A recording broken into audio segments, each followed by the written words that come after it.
This topic talks about the beginnings, middles, and endings of the story structure that you'll want to follow for writing when you're writing for magazines and newsletters. It also gives you a variety of different leads and examples that you can choose from as you begin to tell your stories. Both newsletter and magazine stories must quickly show readers why they'll benefit from reading the story. That's because readers don't have a lot of time and they have a lot competing for their attention. You want to grab their interest right away so that they'll stay with you through the rest of the story that you've worked hard to create. How do you do this? Be informative, be interesting.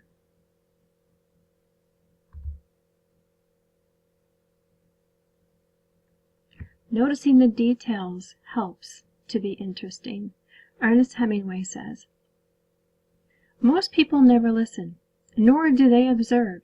You should be able to go into a room and when you come out know everything that you saw there, and not only that, if that room gave you a feeling, you should know exactly what it was that gave you that feeling."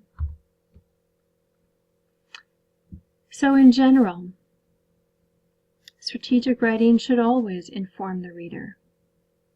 But you want to make it interesting as well. You can tell a story, set a scene, describe a character, use sensory details and vivid quotes, paint a picture, and use anecdotes. All of these things will make a story more interesting. Note, when a piece of writing fails to interest a reader, it's usually due to the writing feeling lackluster to the reader, flat or uninspired or dull.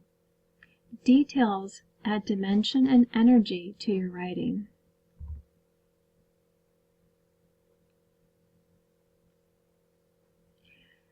Strategic writing involves gathering information, a lot of information. Then you organize, outline, write, revise, and revise. And finally you get sign-off. As you're putting together your story, remember that the beginning, the middle, and ending are equally important parts that must work together. And note, as in all strategic writing, be concise. The more a reader trips over your words, the less effective your point is, and the less likely that he or she will keep reading. So let's look at beginnings.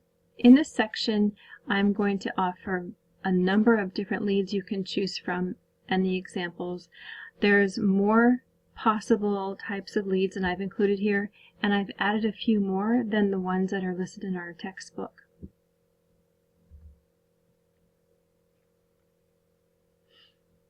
Author Annie Dillard has some good advice. Tell the climax first. Spend it all, shoot it, play it, lose it all right away every time. Do not hoard what seems good for a later place in the book or article. The impulse to save something good for a better place is a signal to spend it now. Following your lead. This is where you grab the reader. The lead sentence is like an audition. Present the very best opening possible. Let that opening line be the carrot dangling at the end of your reader's nose. Then in subsequent paragraphs, explain why the carrot is orange, and if it's indigenous to North America. Answering the why in your writing avoids having your readers ask the dreaded question, "So what? Why should I care?" Here is the straight news lead. This is the lead that you would use for the inverted pyramid structured story, where most of the important information comes at the very top in the very first sentence or two. This covers the who, what, when, and where. In this example, the Wisconsin Board of Regents has named Edward Faxon the new president of Palmquist University. Faxon, formerly vice provost of West Laco College in Milwaukee, will begin his new duties September 18th, said Regents Director Roberta Kramer. In this example, who is Edward Faxon. What is new president? When? September 18th. And where? Palmquist University.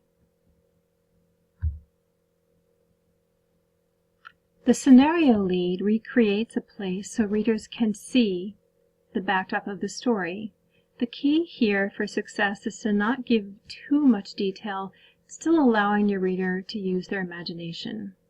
In this example, Janine P's Pretty on top, president of Little Bighorn College in Montana, points with pride at the plaques displayed on campus to honor those persons responsible for the school's physical growth. The benefactors are not wealthy alumni showing their gratitude, but buildings trades class members exhibiting their skills. A shock lead will surprise your readers and grab them and hold their attention for a while. If you find something truly surprising in your research, it's likely that it will also surprise your readers as well. Here's the example. Francis Gary Powers Jr. admits that it was difficult growing up as the son of an American spy. "How high were you flying, Dad?" he used to ask his father, the U-2 pilot who was shot down deep in Soviet territory in 1960, interrogated for 4 months, and then imprisoned by the Russians for espionage. "Not high enough, son," was his dad's favorite response. The anecdote lead tells a story right away. It gets your reader into your article because it's already giving them a little mini story connected to the topic that you're going to explain more about. Here's the example. When Mary Smith felt the jagged granite atop Mount McPherson, she knew that she had conquered more than a killer mountain. She had conquered her blindness. In a snappy one-sentence teaser, you're creating a mystery, and readers will keep reading to find out more. In this example, night after night the danger came. Your readers are going to keep going to find out what that danger was, why was it happening, and what was going on. A quote lead can work if it's brief and concise, provocative, and if it captures the main idea of the article. In this example, if Mark Edwards walked through that door again, Trisha Bertram says, "I don't know whether I'd kiss him or kick him." An indirect quote lead captures the essence of what somebody said, but without using all the words in exactly the order as they spoke them. So you're doing some paraphrasing here. Here's the example. "The trouble with writing at home," says author Jeanette Oak over the din of her dishwasher, "is the ever-present lure of housework. It's always there, tugging her away from her computer, beckoning her from her research, and causing her to leave her characters fending for themselves, mid-plot, somewhere out on the Canadian prairie." An impressive fact lead can work if it's a truly impressive and interesting fact. In this example, Mark Edwards can eat 17.5 extra large pepperoni pizzas in 20 minutes. A striking image lead gives your readers a powerful image right away. In this example, the machine squats in a dark corner, wheezing and lurching like a has-been sumo wrestler, seeking glory one last time. The question lead can be thought-provoking, as long as it can't be answered with a simple yes/no. Given that, you want to make sure you know how your readers will respond to the question that you're putting to them. Because if they don't respond the way you want them to, they could just leave at the end of the question and not go any further. Here's the example. What happens to the inner city when a football club that dominates its terrace streets helps sustain its corner shops, cafes, and pubs, and, crucially, gives the area a lift and an identity? Up sticks and moves across or out of town to a shiny new stadium. We're going to talk about the middles now. The middles follow the lead. This is the area that's called the body content, and this is where all of the basis for your article will live.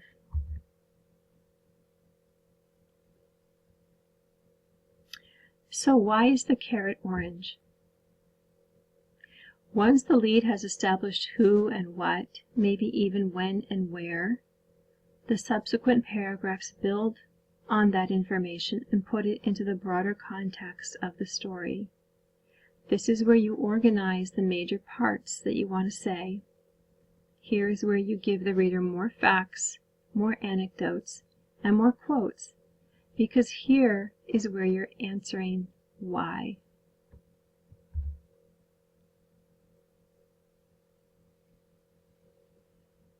The depth, imagination, and sensitive handling of the human interest in a feature article will go for nothing if the writer does not have the basic reporting skills to build on a framework of facts, details, and names as accurately as they would be in a news story.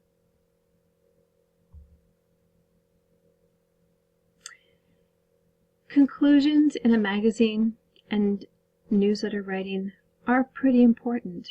As mentioned earlier, they're as equally important to remember as the lead and the middle. A news story is written in the inverted pyramid style. As you know, that means that the last paragraph has the least important information and can be cut without affecting the meaning of the story. Since readers have their question answered already, a conclusion isn't necessarily required. However, in magazine writing and longer form newsletter writing, the final paragraph of a feature story is vitally important. It may connect back to the beginning. It may resolve a dilemma that the reader is waiting to have answered. It may complete a theme that you have running through the story, and it may shed new light on the lead and give new understanding to the story. It may also be what's called a split anecdote. Let's say that you start the story with an anecdote and you reserve part of it to tie up the story at the end. So the first part of the anecdote begins the story, the second part of the anecdote ends it.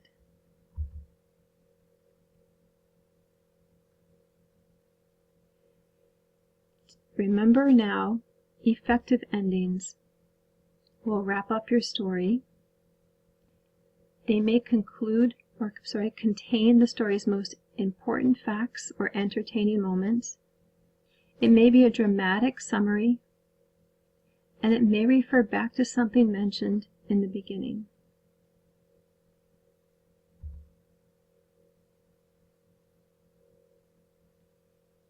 Without an audience, there can be no journalism, and we are not likely to gather much of an audience if we do not seek, at least in part, to entertain as well as inform.